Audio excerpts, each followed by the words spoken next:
We're gonna move back into prayer today.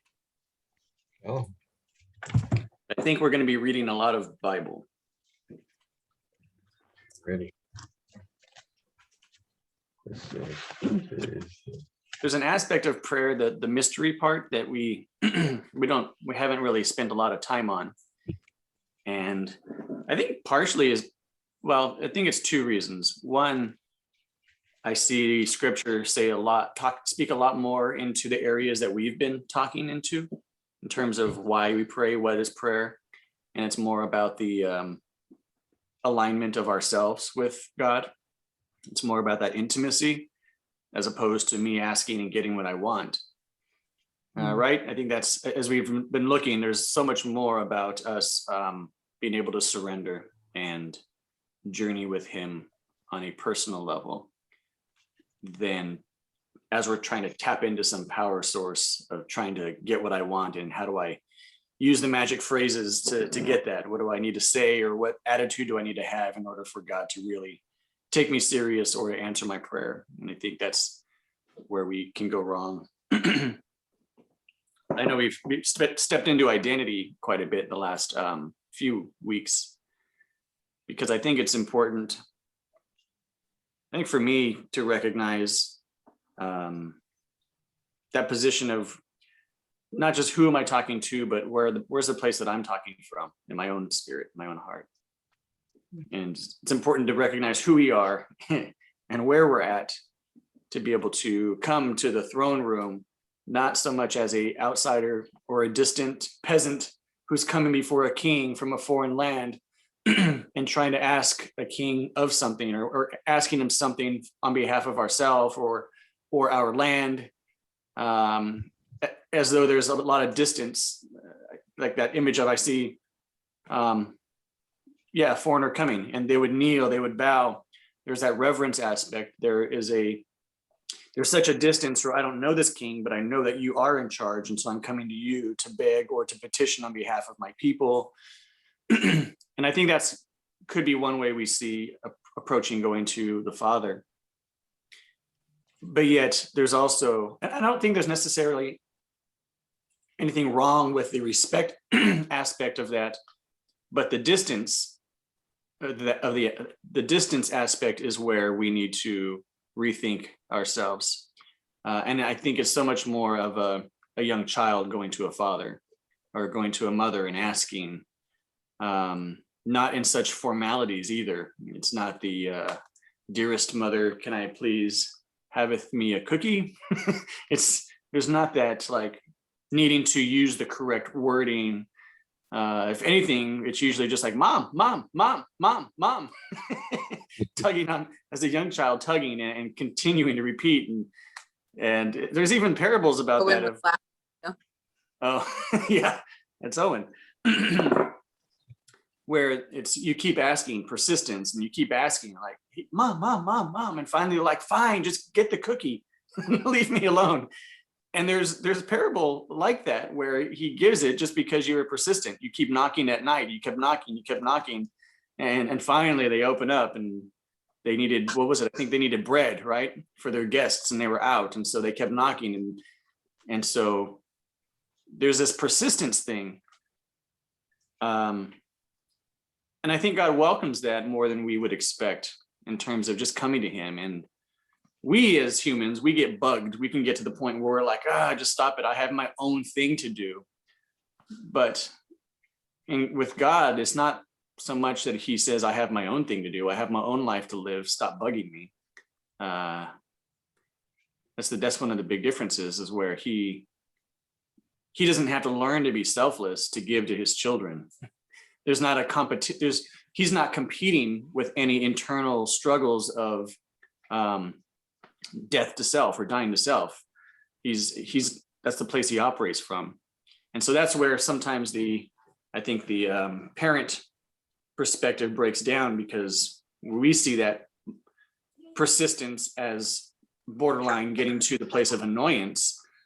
And I don't think God ever sees us coming to him even with tiny things where he's annoyed. That's how he set up the system. That's how he has set up that dependence level. And so I think he embraces it and actually welcomes it. You see that picture more, hopefully? In that intimate journey, there's not an annoyance. We don't need to worry about annoying God or disturbing him. He's a busy man, so we need to only bring the important stuff. There's a more that intimate level that I think we should embrace. Growing up, did you feel the freedom to bug your parents about whatever you wanted? Was there distance there? I mean, I know some of the backgrounds of you already because they're called grandma and grandpa, but what was your understanding of coming to parents with things? There wasn't any. There, my dad being in World War II and everything, even though he was such a gentle man, but he was always preoccupied with being busy. And my mom was, she just was preoccupied with herself. Mm-hmm. But that wasn't the reason there was a distance. It was just there was never nothing was created to be able to really come. Maybe a little bit. I really dug in my thoughts. Yeah, and that you would have to fight for it, though, right? It feels like you have to fight for that attention, or oh, I like that block. It wasn't just readily given in terms of like not what we've been talking about, like with God, where God's welcoming that. Yeah. There's probably a sense where I don't know. I mean, knowing Grandpa, was there an annoyance if you wanted to join him? Was there a willingness? It just wasn't on his radar to invite. Yeah, the invitation or just the atmosphere, or whatever. But I remember playing Little League, and somehow or somewhere he would always take me, or I think David too, for a little while. So it must have been some type of communication of like, can you take me to the baseball game? So he never, I think he stood maybe once in a while, but then he would just come back. When's it over? Oh, okay. So, but that was, that was just how it was. So I didn't really think much of that. But so that part, yeah, there was some things when you approach him, he wasn't going to just say, "Don't bug me, kid." But, but you had to fight for it to some degree. yeah. I never thought of it really. Yeah, it's just what is, right? It's not necessarily, we don't compare to anything because there's nothing to compare it to. All we know is what we were given. I wonder if there was a generation almost similar to that in some ways, though, in my time too. I mean, maybe not, I never was in anybody else's home, but it just seems that we were all hanging out with people. It was always like, there was some type of independence too with that, We were gone all day in the summertime, like, first day in the morning until like, 8 o'clock at night, So. Yeah, so it was a nice independence, probably to some degree. Yeah, too much freedom. But in some ways, maybe it was also a forced independence.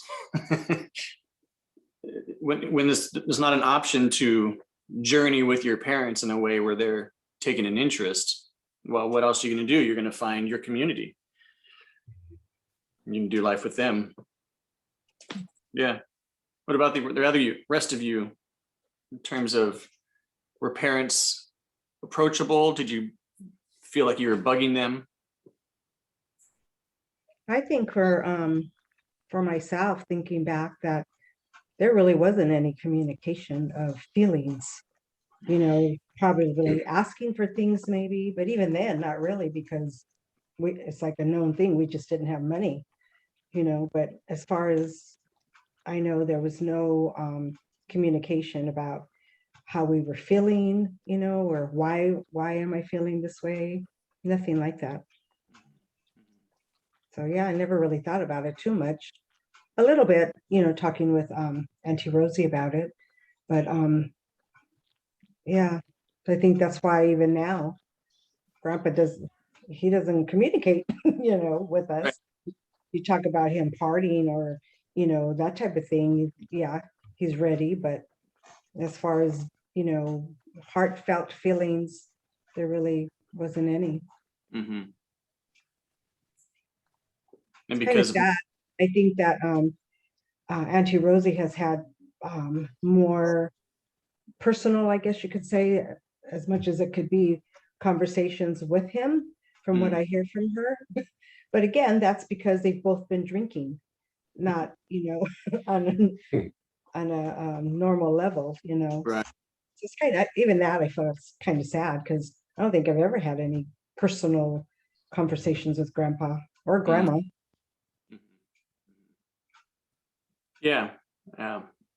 And that was probably what was demonstrated to them growing up, I'm assuming. Yeah. Uh, Could you say the question again? so in contrast to us being able to go up to our parents, go up to our Father God and just bug him and say, just chat with him, talk about the big things of life and the small things of life. Was that consistent with your upbringing where you felt you can just go to your parents with anything and everything? Or was there more of a distance and them doing their own thing? I know for me, there was a lack of parent being there Mhm. physically and mentally. But when my parents got divorced when I was 12, my mom was never home. So I was on my own, so there was no asking or checking out things. And then, yeah, Yeah, so it was more of the forced independence. yeah. And did you find a place in community with friends and doing stuff? I found a place in a huge bottle of alcohol. Mm. Yeah. So it wasn't community without, it was community within, but with substance as opposed to people. Yeah. Yeah. Me too. Mhm. Yeah. I remember and just thinking about, I don't even know, it's been a long time that I don't even know why it came up in a conversation, but Christine, you had said something about um, our relationship with God kind of reflects the relationship we had with our dad. And that kind of stuck with me because I think through all of my years of from when I first, came to the Lord, it's like, yeah, it's always felt like that. Like he was over there kind of thing. And so I never thought of the words of like not feeling worthy but it was all along that line, like not, I couldn't just go there, I guess. Mhm. And so that always kind of stood with me, thinking, okay, I need to get past that part of where my relationship with my dad was or is, that shouldn't be playing a part anymore in how Mm. I want to have my relationship with God. Mhm.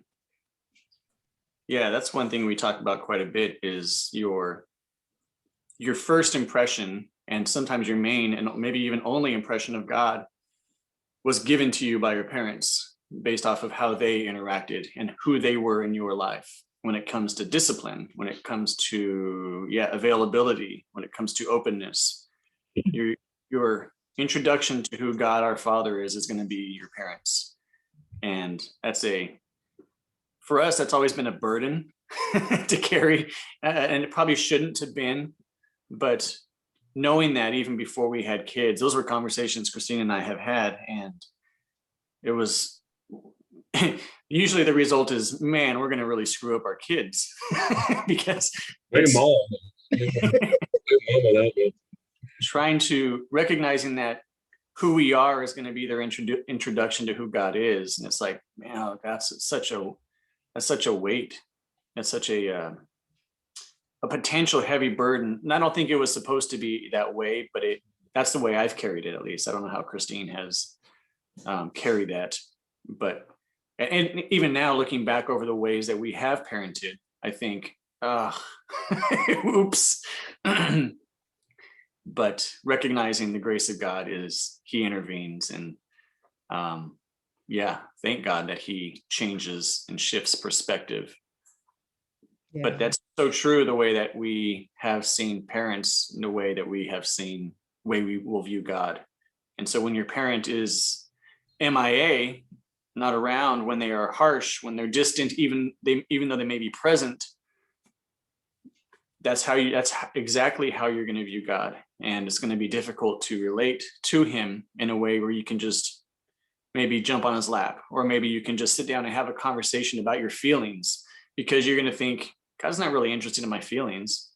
If your parents were never really interested in your feelings, you were never even given the freedom or the opportunity and the tools to be able to know how to approach a parent or know how to approach God with your feelings. And it may not even be on your radar to do so because it was just never demonstrated and it wasn't even a thing. Like, feelings aren't something that we're supposed to discuss with God. Or we can say things like, he already knows how I feel, I don't need to talk about them. And that's, we learn to, we learn to sidestep so much of the beauty of prayer because we need to make excuses for ourselves or for God as to why he doesn't want to listen to this or why he's not interested in this. We don't use that language because we know that's not consistent with the Bible, but that's our feelings. And so we have to figure out ways to manipulate our thoughts or feelings to dance around who God is. And it's really more of who I think God is. And we're wrong in so much of the who I think God is. And I think it's a journey, a lifetime journey to then explore who he really is outside of who our parents have been.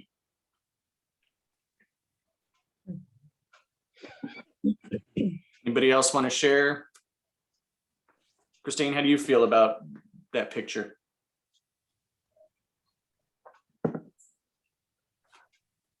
She hasn't had enough coffee yet. I have quite an allergy headache this morning. I forgot to take my pill last night. But yeah, I mean, same stuff that you've already all said as far as the reflection, and similar to you guys. I could go to my parents for, can I have a cookie when I was little, or when I got a little older, can you take me here or there? But that's really as far as the conversation ever went. There was never any just sit down and have a chat about things. Partially because they were too consumed with their own, what was going on. And then at some point, I realized that if the conversation ever did go deeper, it was never really about what I was struggling with. It always went to what they were struggling with. And you okay? And that I just didn't want to take that on when I was 12 years old. So we just didn't talk, and that's how it went for the next 20 years. Well, even up to now. You're on the cord though.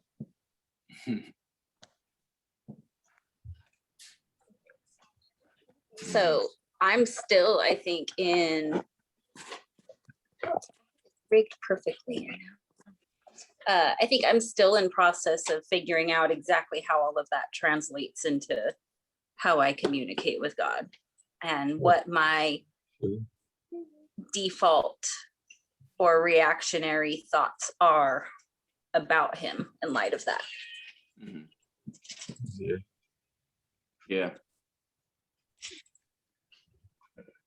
I do know that I have a tendency when I'm in a lot of pain, I'll sit on my couch and I'll be like, where are you? Because coming from where it was my mom, Right. and I know he's there, but it's still an automatic divide that I'm putting between the two of us because I think he isn't there. Right. Yeah, and it's not, yeah, it's true. It is that you are putting it there, but it's probably more true in the sense where you've been given that perception growing up. This is what was, this is what is. And because it's not like you're choosing and willfully trying to put that there. It's more of that it's automatically there and we don't know how to get rid of that thing. There's this gap and there's this distance there that is just there. And what do I do? And same thing with like a parent. I don't even know what to do with that thing. There's a distance there. There's a gap. And I mean, I can't talk about my parents. No, I can. I think that when we communicate, we talk quite a bit with couples or the differences, the way we were raised with Christine and myself. And there's a lot of differences. And I think there were good and struggles in both, and which is going to be every family, right? It's not what parent is perfect is going to be perfect. But when I look back over the way that I was raised, I have a lot more good memories than negative. I have a lot more things that speak positive into who parents are than negative. I can think about some of the negatives and say, oh yeah, that was an issue that carried over into the way I parent now. Or I can see certain things about, I can see what tools were given to me and it's like, why did they give me that tool? That wasn't a healthy tool to deal with this thing. But overall, I have a lot of favor in the way we're raised, in seeing sacrifice a lot, in seeing huge attempts of being able to love. One of the stories that would stick out, and I don't even know if you guys would remember this, it was I wanted to do something. I don't remember what it was. I think friends were going to like Knott's Berry Farm. And so I didn't ask because I knew we couldn't afford it. So I didn't bring the question up. But then somehow, I don't remember how it came up, but it did come up. And I remember that you guys had said, that's not your decision to make, whether we can afford it or not. You just need to come and ask, and then we'll decide what we can do. But it's what you taught was that it's not my burden to carry whether we have the ability to do this or not. And it's interesting because I would think I'm being more loving by not approaching and saying, hey, I'd like to do this, but I don't know if we can. Maybe it could be difficult to come and ask the question, but the question was raised, and it was, I think, appropriately taught that as a kid, it's not your responsibility to know what we can and can't afford. And so that's always stuck. I think I was probably a preteen.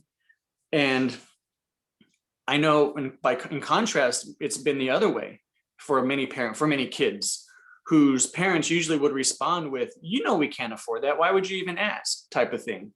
And all of a sudden the burden is now on the child to make the decisions of what can and cannot be afforded. And so I do think that has translated well in being able to recognize that my Heavenly Father is always going to provide. He's the one who's in charge of what I need, what I don't need to worry about whether I can or can't afford it. I have the freedom to come and ask. And so that was appropriately translated in a way where I've never lived in fear that I have to wonder where the next meal is going to come from or whether or not we can afford something. Part of it is because I don't do the finances. Christine lives under a different paradigm because she's the one who. But even when it comes to our cars, years ago, I wasn't worried about what car we were going to have and having a nice one or this. Or it was rarely a worry that finances were on the table for me as a burden or as a stressor. And so, yeah, that's one huge thing I attribute to what I think how we were raised in not having to, that's not my role. And I think that's where we should be coming with God in terms of, we don't know what he's going to say yes or no to, because we don't have those answers. We shouldn't be privy to some of that information. He wants us to live in a place of trust and a place of intimate asking. and let him decide what is and what isn't available.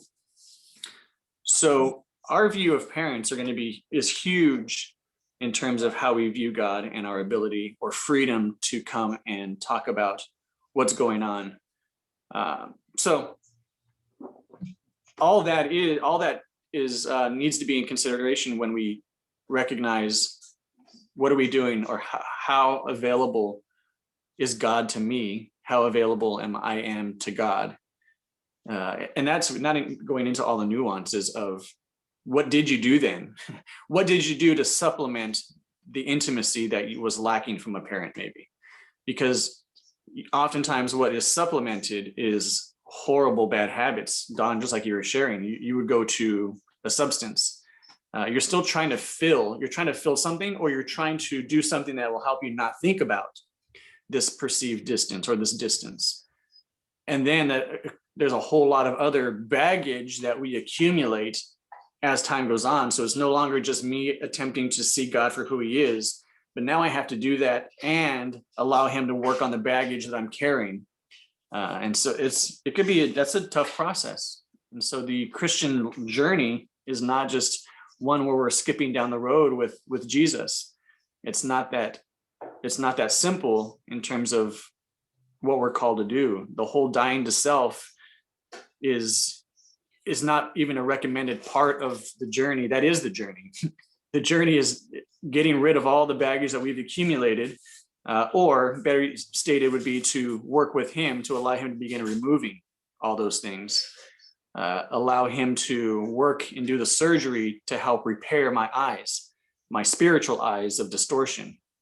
We've used that phrase a lot, that how sin is more of a distortion than it is a substance.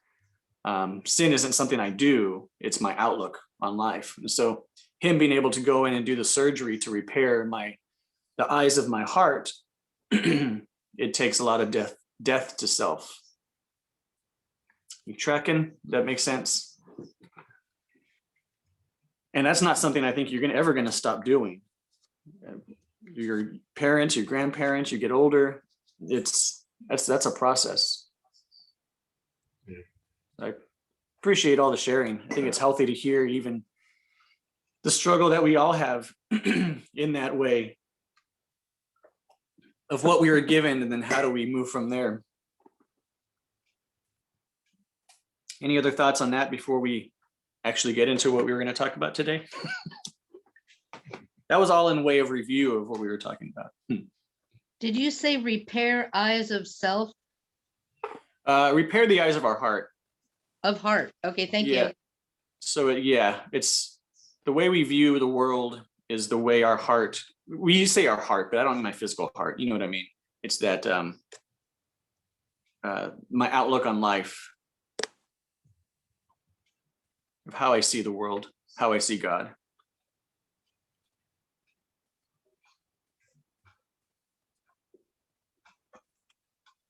Well, if you have a Bible, let's go to Matthew 21.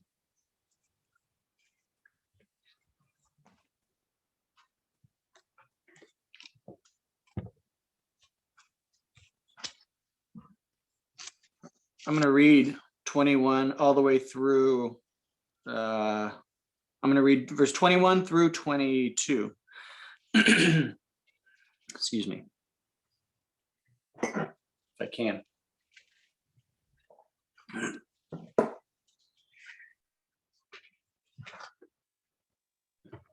All right. Y'all there? Matthew chapter 21, starting in verse 1. When they had come near Jerusalem and had reached Bethphage at the Mount of Olives, Jesus sent two disciples, saying to them, "Go into the village ahead of you, and immediately you will find a donkey tied and a colt with her. Untie them and bring them to me. If anyone says anything to you, just say this: the Lord needs them, and he will send them immediately." This took place to fulfill what had been spoken through the prophet, saying, "Tell the daughter of Zion, look, your king is coming to you, humble and mounted on a donkey, and on a colt, the foal of a donkey." The disciples went and did as Jesus had directed them, They brought the donkey and the colt and put their cloaks on them, and he sat on them.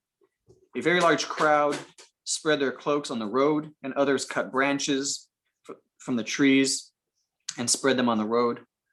The crowds that went ahead of them and that followed were shouting, "Hosanna to the Son of David," which means save us. Save us. Blessed is the one who comes in the name of the Lord. Save us in the highest heaven. When he entered Jerusalem, the whole city was in turmoil, asking, "Who is this?" The crowds were saying, "This is the prophet Jesus from Nazareth in Galilee." Then Jesus entered the temple and drove out all who were selling and buying in the temple and overturning the tables and the money changers and the seats of those who sold doves. He said to them, "It is written, my house has been called a house of prayer, but you are making it a den of robbers." The blind came and the lame came to him in the temple, and he cured them. But when the chief priests and the scribes saw the amazing things that he did and heard the children crying out in the temple, Save us to the Son of David," they became angry and said to him, "Do you hear what they are saying?" Jesus said to them, "Yes. Have you never read? Out of the mouths of infants and nursing babies, you have prepared praise for yourself." He left them and went into the city to Bethany and spent the night there. Pause for a moment. This is an interesting picture that we're seeing of Jesus. So there's this chapter is a section where Jesus is doing things we had never seen him do before, which was wreak havoc. And we get a glimpse of that in the temple. We've heard the temple story, even in other gospels, where he's driving out them, he puts a whip together and he's turning over the tables, right? That's not the normal Jesus we see or we like to think about. We like the nice Jesus who heals, not the one who is doing destruction. But this is his final entry going into Jerusalem before he's going to be taken up and killed. And so just to give a little bit of side notes, verse 1 says that he came near Jerusalem, reached Bethphage, and that word, the city name, means young fig, or unripe fig, or little fig. So just a side note to kind of keep in your mind. He's entering into the city of little figs. And it would have been around springtime that this is taking place, because Passover is going to be coming. So it's interesting. He's entering into the city where little figs would have been seen on the fig trees. Verse 18, excuse me. In the morning, when they had entered into the city, he was hungry. He was hungry, and seeing a fig tree by the side of the road, he went to it and found nothing on it but leaves. Then he said to it, "May no fruit ever come from you again." And the fig tree withered at once. When the disciples saw it, they were amazed, saying, "How did the fig tree wither at once?" And Jesus answered them. And here's the part of prayer. "Truly I tell you, if you have faith and do not doubt, not only will you do what was been done to the fig tree, but even if you say to this mountain, 'Be lifted up and thrown into the sea,' it will be done. Whatever you ask for in prayer with faith, you will receive."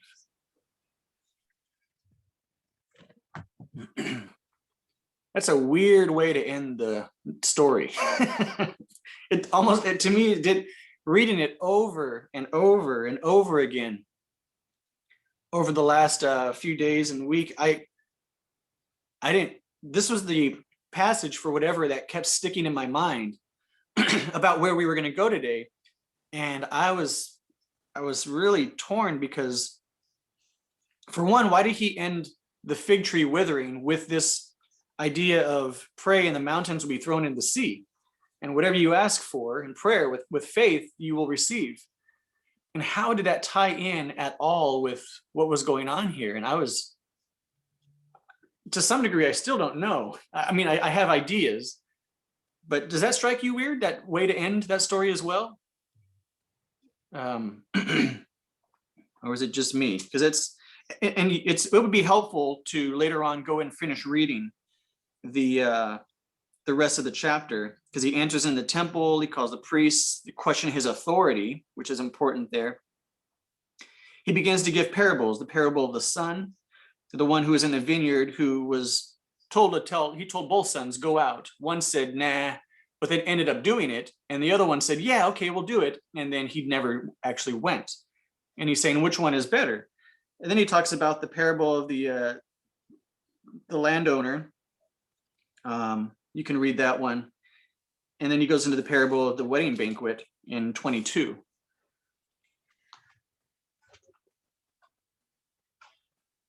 So first he's destroying the things inside of the temple. And then he's destroying the tree that is not bearing fruit. And if you were to think, do you see any correlation to those things?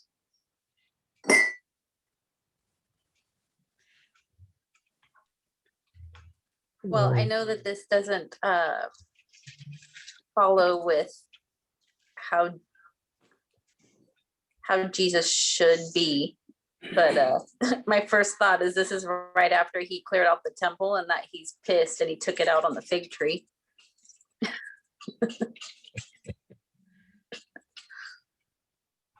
But that doesn't line up, right?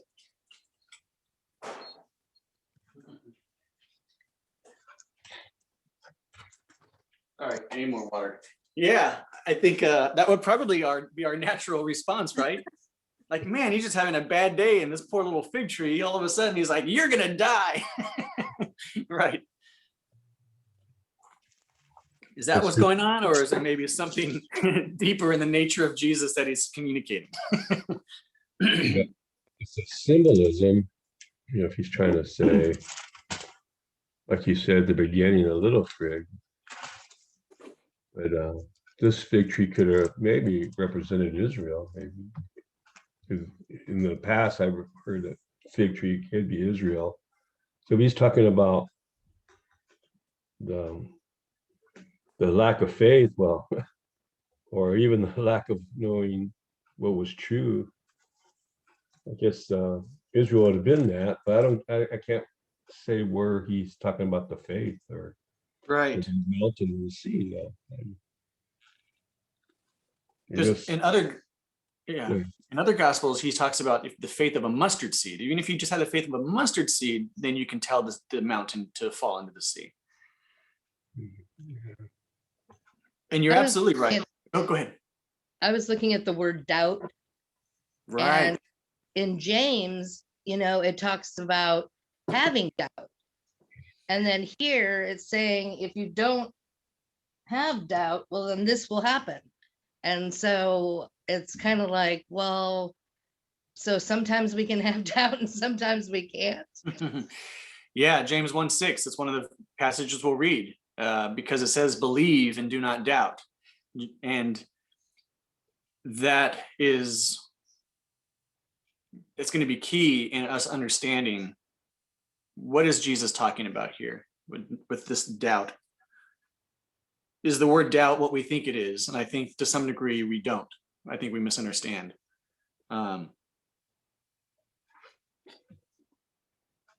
Micah chapter 7. Book of Micah, one of the small little prophets. There's the very end of the Old Testament. I'll read chapter 7, verses 1 through 4. Woe is me, for I have become like one who after the summer fruit has been gathered, after the vintage has been gleaned, finds no cluster to eat. There is no young ripe fig for which I hunger. The faithful have disappeared from the land, and there is no one left who is upright.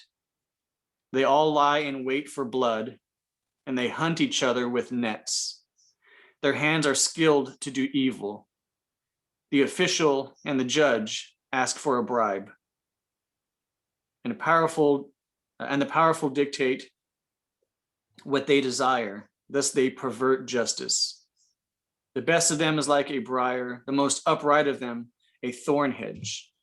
The day of their sentinels of their punishment has come. Now their confusion is at hand.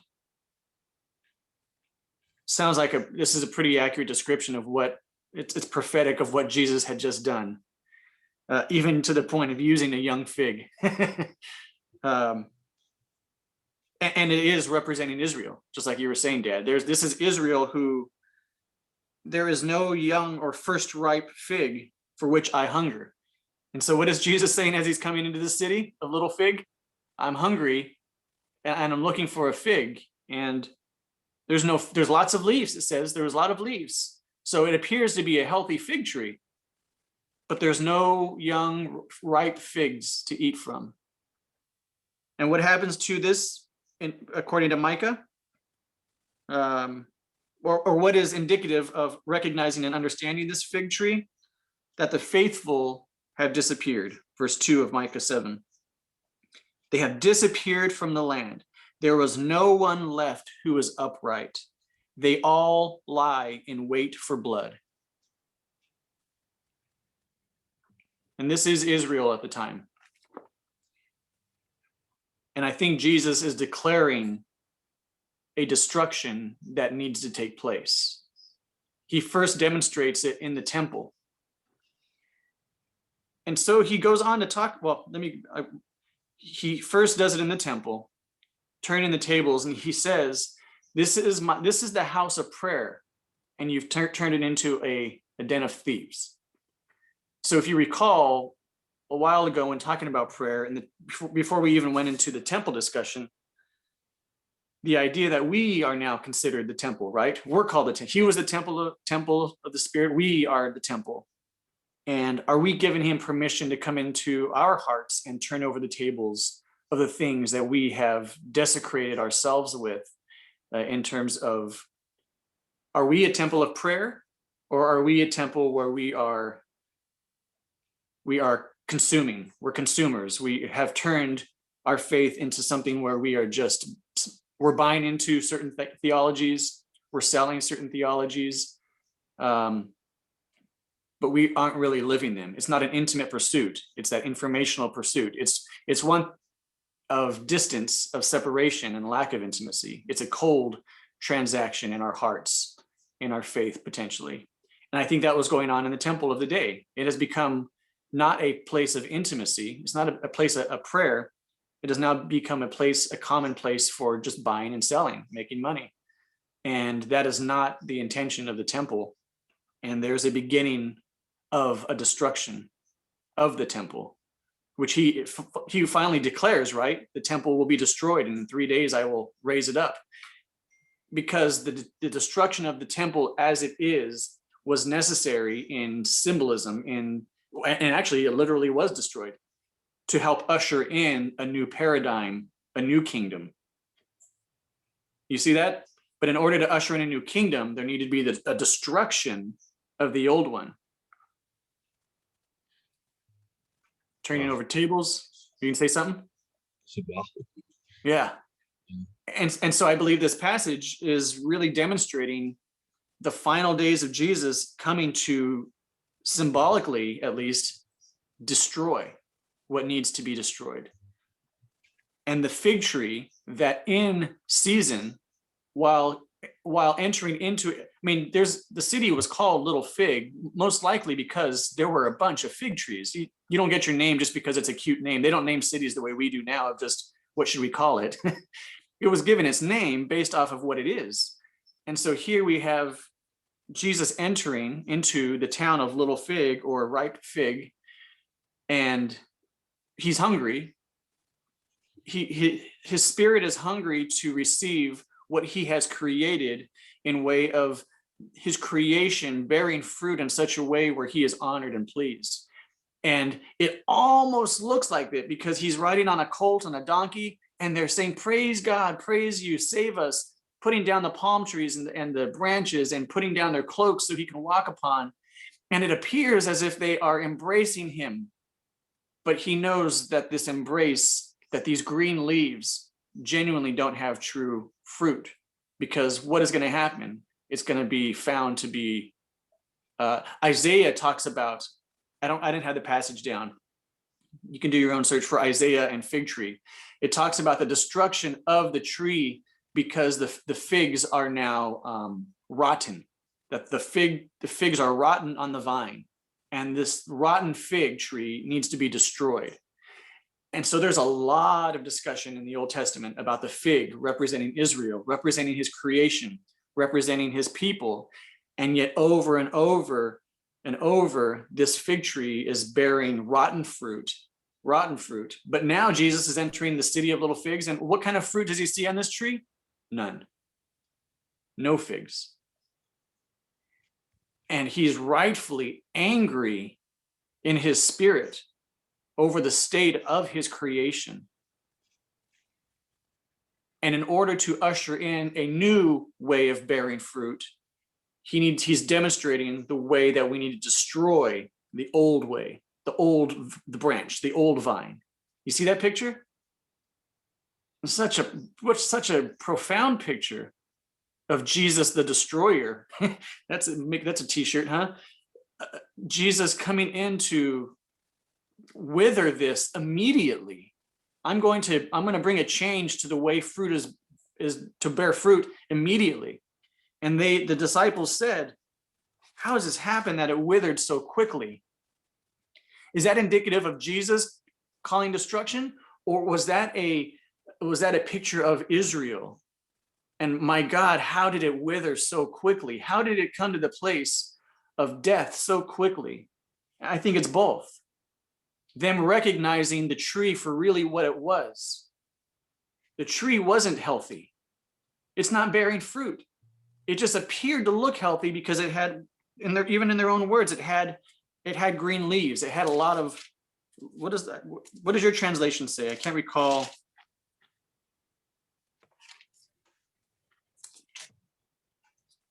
Matthew 21. I need to go back there.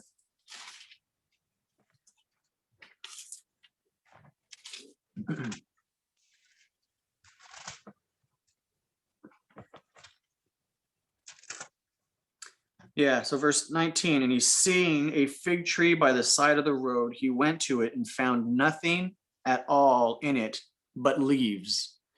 Found nothing but leaves. And other translations, I think, say green leaves or many leaves. And there was leaves there, so it wasn't withered already. It wasn't a dead, or at least appearing to be dead, right? There was some aspect of life that appeared to be flowing through this to actually give us some green leaves. Yet, nothing there, no fruit. So you see that picture? This passage is making, it still doesn't get into the prayer part, right? Ask whatever you think, but it helps us to understand what's going on here. And I think that will then help us understand the second part of the prayer. I've never seen John 21 in that way before, of the turning over the tables and the withering of the fig tree.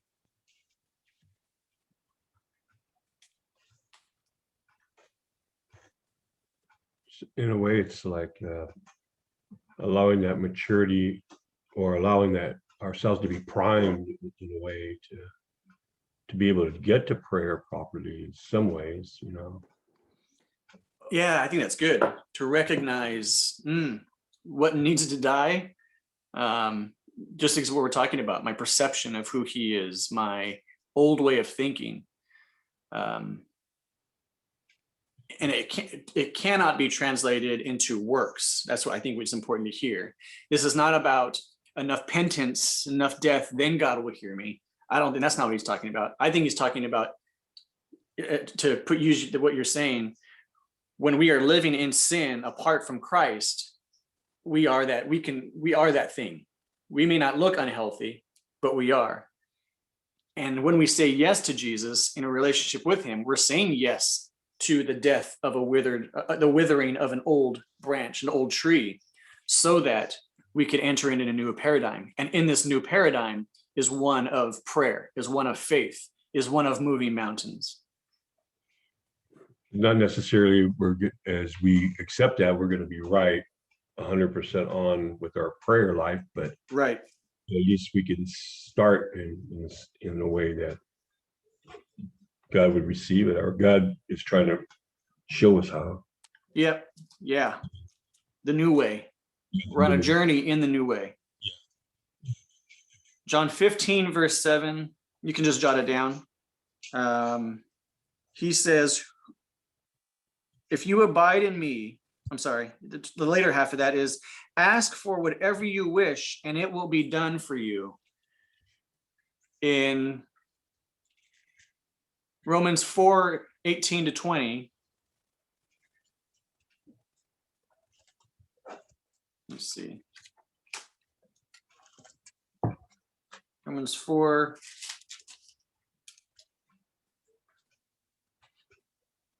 18, 19 to 20 says, hoping against hope, he believed that he would become the father of many nations according to that which was said. So numerous shall your descendants be. He did not weaken, he did not waver in faith when he considered his own body. This is speaking of Abraham, which was already as good as dead, for he was about 100 years old.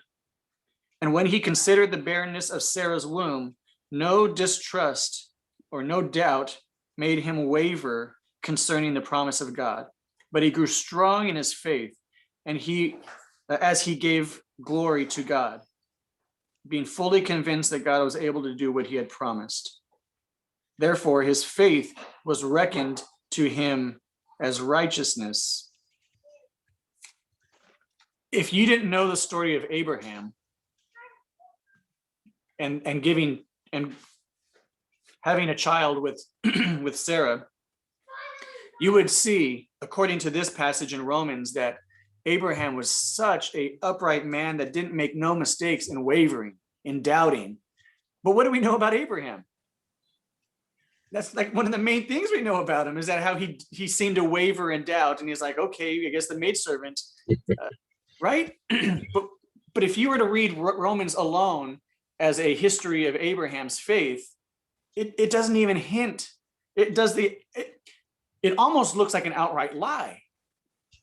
That he says, no distrust made him waver concerning the promise of God, being fully convinced that God was able to do what he promised. Therefore, his faith was reckoned to him as righteousness. And I'm like, who are you talking about? Because that's not the Abraham story that we read. It was one where he's going to do it his own way because he doesn't believe God is able to, or whatever. It's just such a different picture, right? Would you agree? That's a weird passage in Romans. And so in a little bit, we'll move into what does he mean then by wavering in doubt? Because he has to mean something different than just us in our own understanding of what wavering or doubting may be.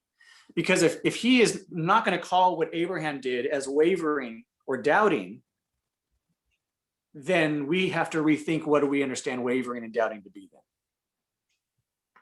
And that's where the doubt, even with James, do not doubt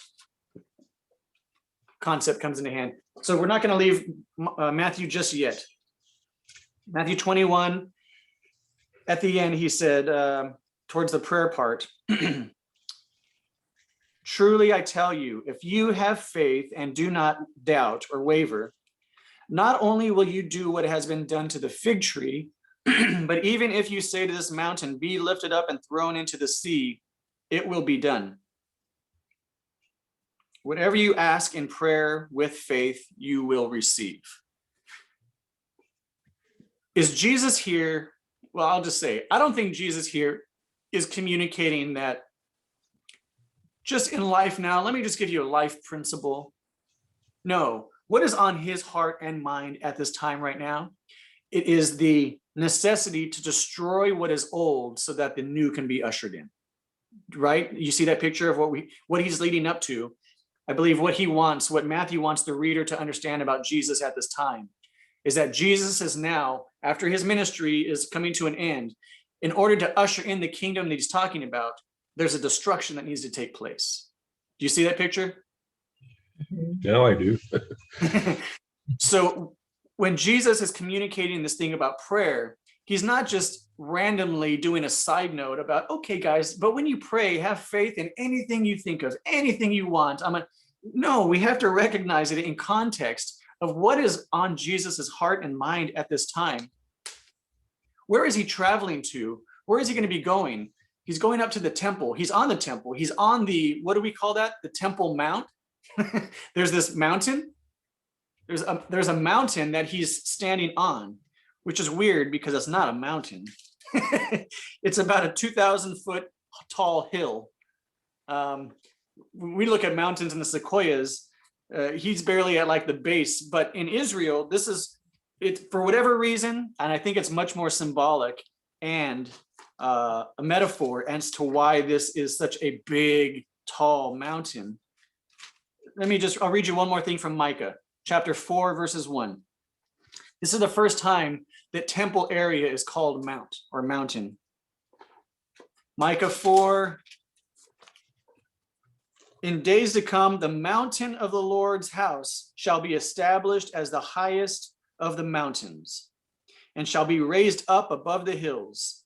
People shall stream to it, and many nations shall come and say, come, let us go up to the mountain of the Lord, and to the house of God of Jacob, that they may teach us his ways, that we may walk in his paths. For out of Zion shall go forth instruction, and the word of the Lord from Jerusalem. He shall judge between many peoples, and shall arbitrate between strong nations far away. He shall beat their swords into plowshares, and their spears into pruning hooks. Nation shall not lift up sword against nation, neither shall they learn war anymore. But they shall all sit under their own vines and under their own fig trees, and no one shall make them afraid, for the mouth of the Lord of hosts has spoken. For all the people walk each in the name of its God, but we will walk in the name of our Lord, our God, forever and ever. Micah is so ripe, so full of what Matthew is referencing, or what Jesus is referencing back. And so there's a couple main things I wanted us to see in Micah, which was, for one, he's declaring the Temple Mount is the highest of hills above all the other hills. He says it's established, the Lord's house will be established as the highest of the mountains, which it's not. It's a 2,000-foot hill in Jerusalem, where you see the Dome of the Rock, which would be that area.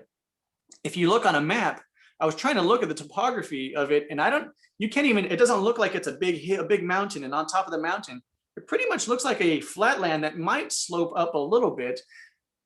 But so why is this idea of such a tall mountain? And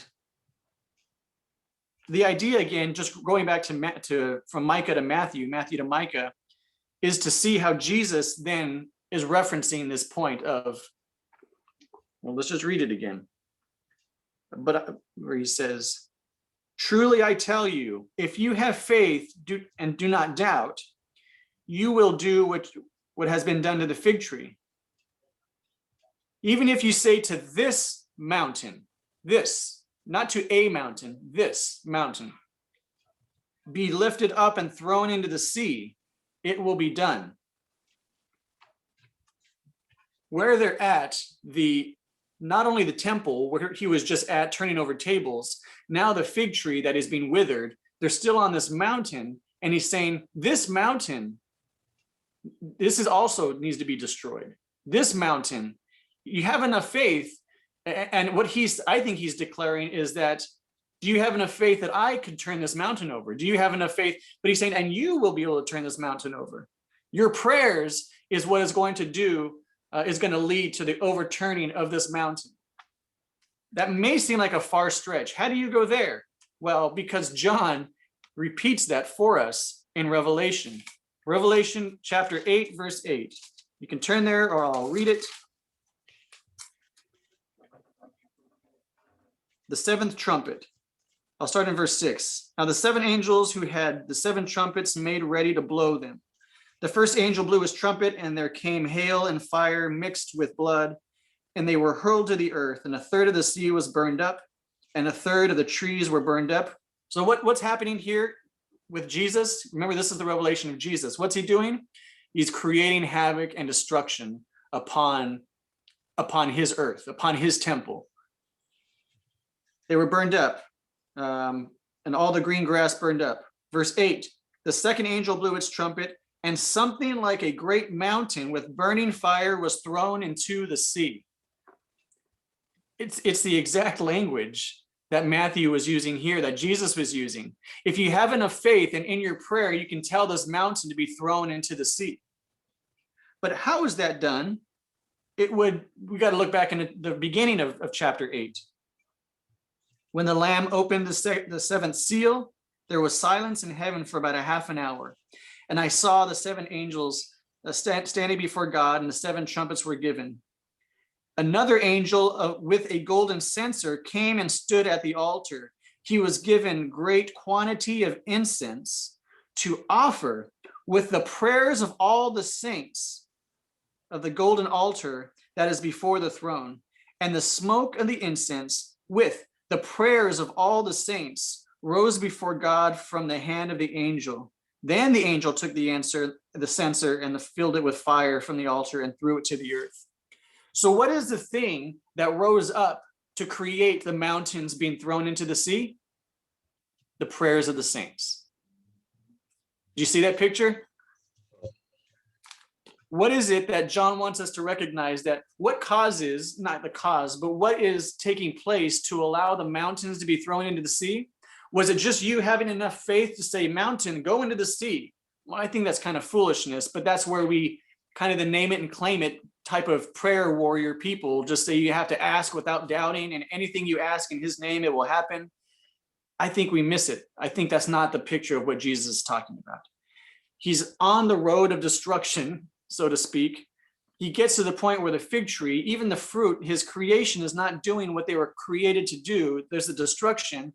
Even the mountain that you're standing on ultimately is going to be destroyed. But how is that going to happen? By the prayers of the saints. I don't think this passage is speaking that we are going to learn how to have the power to move mountains.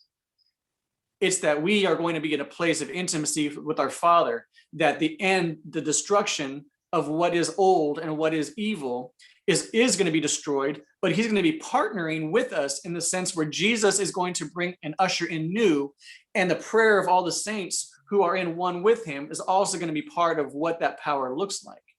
Our prayers, our intimate journey with him is going to usher in such a degree where even the mountain is going to be thrown into the sea and fully usher in at the place where there's a new kingdom we're living in. There's a new place where we are residing with him. And Micah goes on to say that at the very end, where we will together, we are going to live under our own fig tree. And it's indicating a new fig tree with the Lord forever. And he's talking about this big mountain. So do you see that picture? I don't know if I'm connecting it adequately for you. But it was like, to me, it was exciting to see the way that what Jesus was actually saying here, I believe, and not just you're going to learn to have power to be able to move mountains. I was wondering if it could be a twofold thing, maybe not, but I was just thinking that the mountains that we have inside of us can be destroyed as well, to be able to journey on. They seem so huge and everything, but the power of this, the prayer for ourselves. Absolutely. I think that's the connection that I want us to make, is that it's not just some future event thing. Our prayers at some point going to come before the Lord. No, it's your kingdom come, your will be done on earth as it is in heaven. And so how do I usher in his kingdom on earth? By allowing him to destroy the mountains in my own life. And how is that going to happen? By prayer, my prayer. I have enough faith that he is going to move. I have enough faith that he is going to complete the work that he has started. That is how we usher in a new kingdom, is by focusing on our hearts and what are the things and mountains within me that need to be thrown into the sea. Absolutely. That's the connection point. Yeah. And that's so good. Okay, so sorry to bring this part up, but this part here about if you believe, you will receive whatever you ask for. Uh-huh. And it's again in John. So can you explain that to me? Yeah. Because that sounds like in our language again, whatever you ask for, right? Yeah, I'm like, whatever- what? I mean, it's pretty black and white to me. It's like, Right. so what am I not seeing that? And I know you said you need to see where he's going and what he's doing, but I'm still confused. Sure. So that passage I read, the second part of John 15, I purposely skipped over the beginning. Okay, So 15 is turn to John 15 in verse 7. The second part of that verse says, and ask for whatever you wish, and it will be done for you. Context. Jesus, I am the true vine. Verse 1. And my Father is the vine grower. He removes every branch in me that bears no fruit. Every branch that bears fruit, he prunes to make it bear more fruit. You have already been cleansed by the word that I have spoken to you. Abide in me as I abide in you. Just as the branch cannot bear fruit by itself unless it abides in the vine, neither can you unless you abide in me. Can we see so far that the point of this whole thing is to bear fruit in his name, to be connected with him, unity, oneness, this intimate journey with him is not possible apart from him because he is the source of power that needs to be there in order to bear fruit. So verse 5, I am the vine, you are the branches. Those who abide in me and I in them bear much fruit. Because apart from me, you can do nothing. Whoever does not abide in me is thrown away like a branch and what? And withers. Yeah. Such branches are gathered, thrown into the fire and burned. If you abide in me, my words abide in you. Now we get to this point in context of what he's been talking about for the last whole paragraph. If you abide in me and I abide in you, ask for whatever you wish and it will be done for you. What is our sole aim of whatever we wish? That is all under one little road called intimacy and bearing fruit. Ask for whatever you wish. What kind of fruit do you want to bear? What kind of obstacles do you want to overcome in your life in terms of intimacy with him? What kind of thing do you want to do that is going to help get us to that place where we are the vine or the branches, he's the vine, and his power is going to reside in us? In light of journeying in that way, ask whatever you want and it will be given to you. And so when we're just ask for whatever you want, I'm going to name this, I'm going to claim it in Jesus' name. No, it is only in the context of bearing fruit, being attached to the vine in this intimate journey. So another way to phrase it is, ask me, in what ways do you perceive being intimate with me, Jesus is saying, and I'm going to be there with you. I'm going to help you do that. I'm going to give you whatever you need that is going to help push you further into this intimate journey with me so that we are one. Does that make sense? it makes total sense, but I think I'll be bold enough to say that it's not always done for me. Mm-hmm. Even though it may be a fruit that I'm asking for or an addiction to be removed. So I get confused, or is he just giving me tools that I have to use on my own to get there and I just haven't got there yet? Yeah, I think that's a great discussion that we need to talk about. Because yes, it's like, I'm asking for these things and I'm not getting them. Why am I not getting the things that I'm asking for? Well, my first reaction would be because he doesn't think I need them, but it says if I ask for them, I'll get them. So I don't know. Mm-hmm. So I'll start with this. Did Jesus get everything he asked for? No. Lord, Father, let this cup pass from me. Father says, no, we can't do that.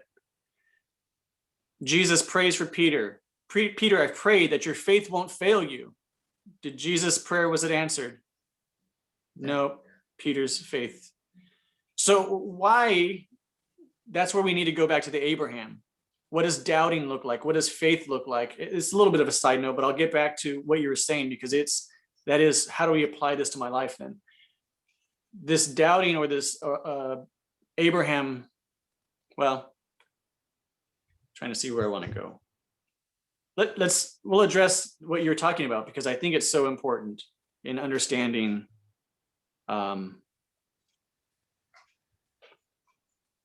so I just saw a feed, a little thing on my Facebook page. It might have been yesterday even. It was by Dallas Willard. He passed away a few years ago, but a great, kind of one of those brilliant thinkers. And he says, God is not opposed to striving. And it was interesting, because it's kind of almost going against everything we talk about, right? He says, God is not opposed to striving. He's opposed to earning. And I was like, wow, that was good. That was something I needed to hear, because sometimes maybe those words are synonymous for me. God is not opposed to striving. He's opposed to earning. And what that means is that it's not a way where we're going to ask, and it's going to be this bling magical potion. That was the right thing. I'm going to ask in his name, and without doubting, I'm going to have that thing. There's still a striving aspect. Me running the race is part of the equation, not sitting on the sideline and cheering on Jesus for me as he runs my race. There's me beating my body, that Paul says, to beat it into submission, to get it to be ready for this race, or even on the race. So hopefully that picture will speak to us in a way where there is a deep and difficult striving, which is the die to self, pick up your cross, follow him. The process of being transformed by the renewing of my mind, my nous, versus being conformed to the pattern of the world. When I'm conformed to something, that thing is molded. I'm molded to that thing. In order for me to not be molded to that thing, there's that chiseling, there's the effort, there's the striving. And so we do absolutely need to work hard and fail a lot in terms of being able to be at the place where what I'm asking for comes to fruition. Because it's not necessarily, what this is not saying is ask on Monday for the things that you want, and by Monday afternoon, you're going to have them. So to speak to what you're saying, Don, is that I've been asking, and it's not true, but part of it is that it's not true just because you haven't gotten that thing yet. Do you see that? So I can ask for a fruit, this thing of patience, and God is saying, yes, I'm going to give that to you. And the way you're going to receive that fruit of his fruit through me is going to be by going through this season of a 2-year painful process. And you're going to see that fruit developed in you. And all of a sudden that fruit is there. And you're going to say, oh my gosh, where did that fruit? But it wasn't because you asked and all of a sudden there's bling, there's a fruit on the tree. And it was like, oh, thank you. I picked that thing. And I was like, that was so easy. That's not what this is saying in ask and you will receive. It's also, you've heard, be careful what you ask for. I don't like that phrase because I think we should always be asking for more, but be mindful that when you're asking, the process of how that fruit is going to be developed and the process of intimacy is not going to be one where you wake up the next day and you and your spouse are just like, man, we're just one. No, it's one where it's like, we have to die to self more and more every day in order for the unity that we're wanting to be able to actually be seen by ourselves and by others. So does that make sense? That process of me ask, I will receive, but it doesn't mean I'm going to receive in the next few moments. It means that he's going to honor you in the process of you asking for that thing, and he's going to get you to the thing that you're asking for. When Christina's asking for intimacy and prayer, God's like, okay, here is one of the most difficult seasons you're going to go through in life. And going through that most difficult season was because she had asked, get us to the place where we can grow in this way. And it wasn't a now I'm awake to be at that place. It was trial, it was tribulation, it was pain. And through that, he's giving us what we've asked for. Does that help maybe get the bigger picture? Yeah, that helps a lot, because I mean, I knew, my brain says, well, of course he doesn't mean that poof, you're just gonna have it. But what does he mean? Right. know, It's hard to know what does. Yeah, so I appreciate that. Were you gonna say something, Christine? Yeah, I think sometimes the mindset we have when we ask is that we just want, like, maybe this is oversimplified, but God, can I have an apple? And we want to just wake up the next morning and there be an apple on the table. And instead, God is going to grow that apple on the tree in our backyard. And it's going to take time, and it's going to take us giving it some water, and it's going to take a lot more time and patience, and and it means that he is giving us what we asked for, but he also wants to be with us during the process of waiting for that thing to come to fruition. Right. But the fast food version of me wants the apple right now, with zero effort on my part. I want more of the genie, and I want it to be easy, because this is a good thing for me, God. Like, apples are healthy for me. This is a good thing I'm asking for. Why wouldn't you give it to me now? It would benefit our relationship. It would benefit my health.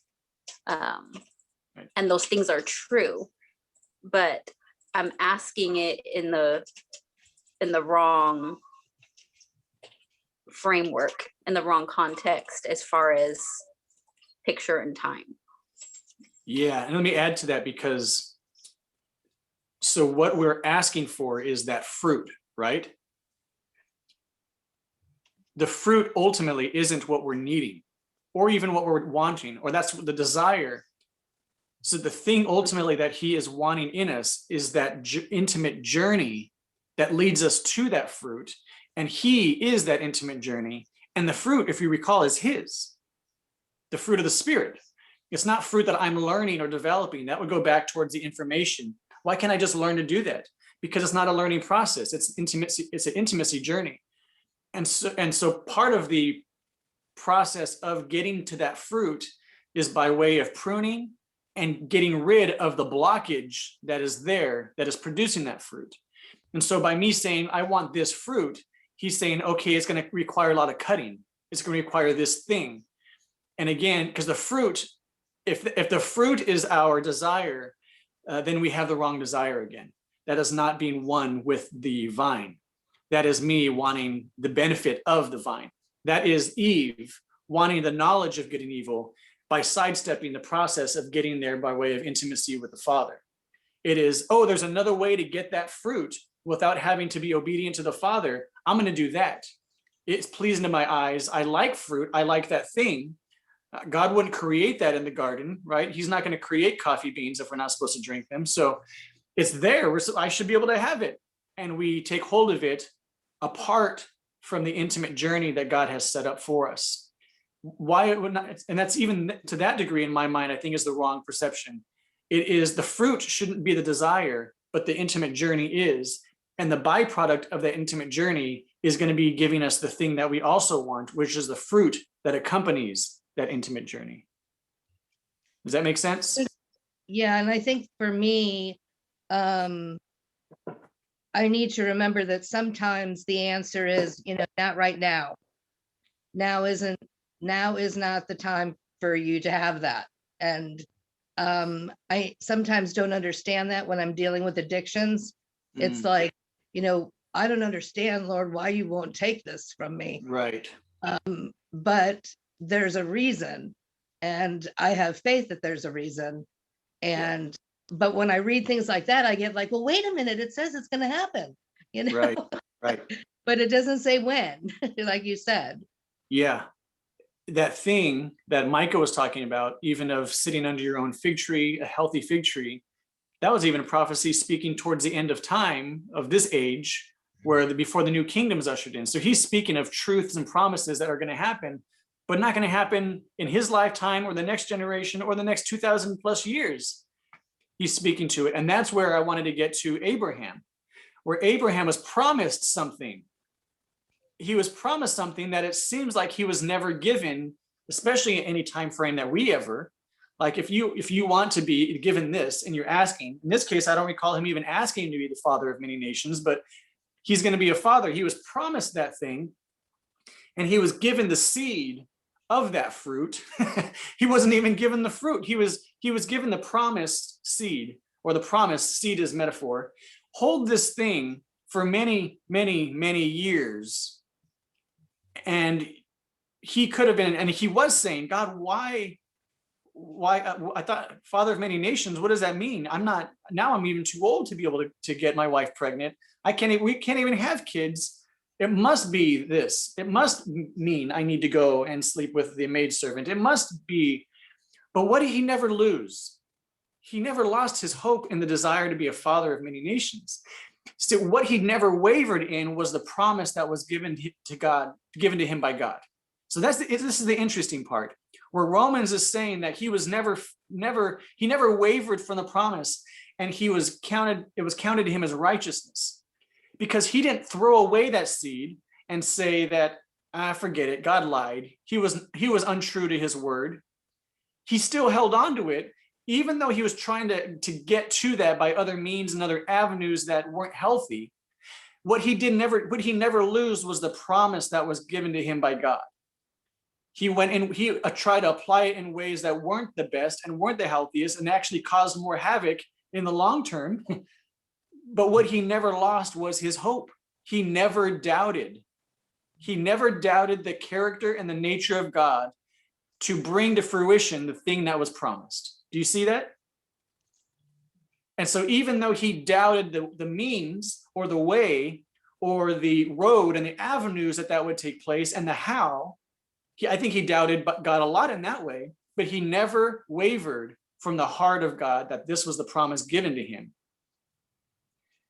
What he wavered in was the ability for him to rest in the promise, which is probably more of our problem, of being able to rest in that promise. And so we're trying to manufacture that fruit because he promised it, and that fruit ends up being sour or whatever it is, or fake, really.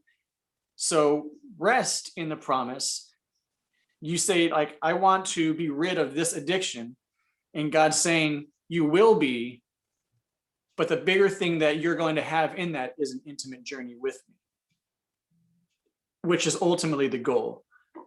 And we can waver and fail in that thing, but don't ever waver or fail in the sense where God is going to give you the thing that you desire, even if it is, what if it's not till the end of this life and until eternity in front of us?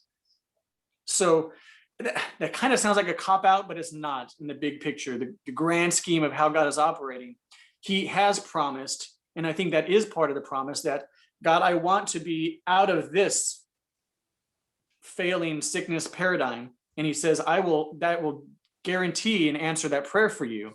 It may not be till after you leave this body and enter into your new one, but you can be guaranteed that this is going to happen for you. Ask anything in my name and that will be given. We have such lenses that we view that through, that I think it distorts our perception of the reality that God is trying to get us to think of. So for us, Don, I'm right there with you, because I struggle with reading so many passages that talk about ask and you receive, knock and the door will be opened, seek and you will find. And there's this thing about the now. And I don't think that's what God's talking about at all. It's in the same way. I think this will help us understand when Jesus communicating that I'm here to usher in a new kingdom. The kingdom of God is at hand. We can understand how the disciples were so confused at, what do you mean? What do you mean? Like, now you're going to die? You're going to go and Peter's like, I'm ready to fight for this thing, because he knows, he's the Abraham, is like, no, we're going to get this kingdom going. And even if it's not going to be by way of Jesus, I'm going to live up to that promise and do this thing. And Jesus is saying, no, put your sword away, Peter. That's not the way we're going to usher into this kingdom. And they were so confused and lost, absolutely lost as to what the promises of Jesus were about the new kingdom, that they all gave up, right? They all, except for we see John at the foot of the cross, they're all scattering and running because it did not make sense.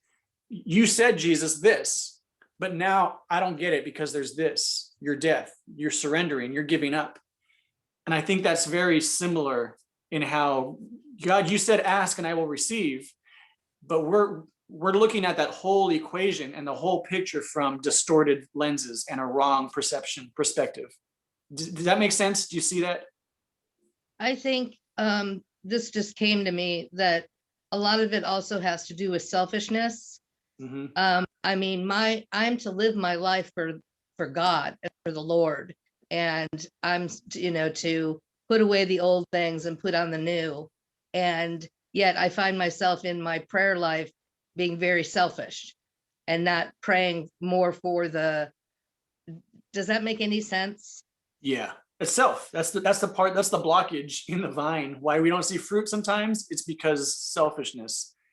Yeah, I agree. I think that's a big part of the equation, is me wanting to be the God of my own life.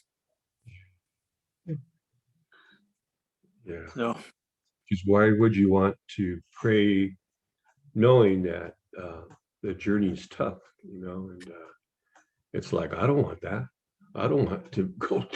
That's what I'm actually praying to. So, because my journey has been tough, and I'm going to pray that's going to be tougher, right. But I think that, I'm not sure if you could say that's the glory, part of a glory but we get to journey that with the Lord, And if, so lately I've been seeing that submissiveness to the church or others is like I don't want to submit to that person that that hates me in church even, or rubs me wrong, and God says do that, Mm. and if He brings that person to you in your walk in that journey, and that's part of that whatever thing that you're praying for. Mine's really a lot of different things I want to be, but the mature person really knowing the Lord. Wow, yeah, you're gonna have to, be submissive to that person that rubs you wrong. Yep. In love, in whatever God, so that glory I get to do that with the Lord. If I do it myself, forget it. Yep, it's fake fruit. Yeah. Yeah, that's so good. I think that is the heart of what prayer can be and should be to some degree, is that when my core focus is submission before the Father, before Jesus, all those other things, even the things I ask for, the focus is the submission surrender, because that is going to be the vehicle that gets us to experience those other things. Otherwise, it's me trying to manufacture certain things that I'm not qualified or given to do. Yes, absolutely. I think that's our heart in prayer should be one of submission, surrender. And from there, we ask and we do things, but we ask with that place of trusting that He's going to accomplish it. Maybe not in my timeline, but He's faithful. He's true to complete the work, right? That's good. And we'll talk even in the next week. We'll spend more time talking about the miracle aspect of prayer. And how does that fit when I ask? Does that even fit to ask for healing, to ask for the things that I see broken and to lay hands on, to anoint with oil? Is it something that I need to have enough faith for? I'm not sure what the answer will be there next week. I don't know where we're going to go, but I think we should have that discussion, because that's still important part of prayer and prayer culture. Is it part of the wrong culture, or is it just we still don't understand? Maybe some do more. So maybe we can have that discussion next week, because there is power in prayer. The Bible talks about it. It just may not be, again, one of those things where it's not power in what I think power might be. It's not the raising of the dead by my word, or it's not the mountain, as we already kind of showed. it's not mountain being thrown into the sea based off of what I can do and learn in Jesus. It's about what he's doing and being able to have that vision to see what he's doing, which that mountain is being thrown into the sea constantly. And your prayer submission is what is allowing that to take place. It is my effort, or sorry, it's my striving along with God that gets there. Not my earning, but my striving and working and beating myself into submission that moves that mountain into the sea. Yeah, that was good. That was good. Good discussion. Did you record this or you? Yeah. recorded? Oh, Yeah. good. Very good. Yeah. To hear it a couple of times. Any final thoughts? That was enough. Thank you, Danny. Yeah, thank you. Thanks for your questions. I love the way you speak from your heart. That's the important part of being able to just have a conversation about those things. Yeah. Yep. All righty, guys. We'll see you, some of you on Thursday, our next study, and we'll talk Thanks, Danny. Yeah, good to hear you. It's rough being a Christian. Yep. It is. Yep. Yeah. But there's joy that we find. There's hope that we live in, which makes, and there's intimacy that is to be had with the creator of the universe that makes it more than worth it. I think our Western culture promotes now, Right. and that's Yeah. hard too, because we know we want it now. You know, we get it through credit cards or whatever it is, and we Yep. expect God to Microwave. perform the same way. Yeah. And Yeah. it's just like Christine said, you know, the tree has to bear the fruit. It's not instant. So it's hard.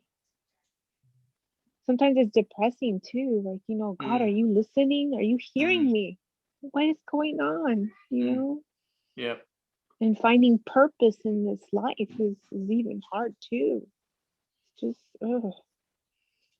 it's rough. It is. Hang in there and keep joining us, and we'll keep sharing with each other what that looks Yeah. Yeah. Well, we'll see Thanks. ya. Thank you.